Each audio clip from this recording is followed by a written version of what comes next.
Au Bénin, les médias béninois et français ne peuvent pas prétendre qu'un simple petit groupe isolé est derrière ces tentatives de coup d'État. Ça, c'est une propagande. Quand on parle d'un lieutenant-colonel qui décide de renverser la table et qui aurait auparavant servi dans le nord du Bénin, une zone où l'armée est totalement délaissée face au groupe terreau, mais il faut faire très attention. Ce n'est pas une poignée d'aventuriers, c'est un ras-le-bol. Et lorsque la presse occidentale évoque des militaires proches du pouvoir tentant de reprendre le contrôle, le tenter ici implique forcément des échanges de tirs et, potentiellement, des victimes du côté talent. Même si ce n'est qu'une tentative, comme ils le font croire, elle met en lumière des fragilités profondes au Bénin.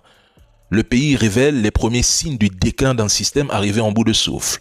L'armée est divisée, politisée, et beaucoup d'officiers expriment leur mécontentement depuis des années. Les conditions de vie sont difficiles, et certains soldats ont même le sentiment d'être utilisés comme chair à canon dans la lutte contre les groupes terreau au nord à la frontière Niger-Burkina Faso.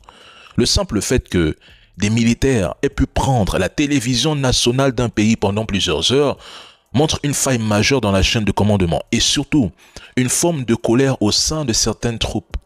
La réalité, c'est que tout le monde au Bénin n'accepte pas l'idée d'élections verrouillées. Une partie de la population n'y croit même plus et, dans l'espace francophone, un effet contagion s'installe. Plus aucun régime pro-français n'est réellement à l'abri. Il y aura des coups de libération chez certains et des coups d'état néocolonialistes chez d'autres. Le Bénin entre à son tour dans cette zone de turbulence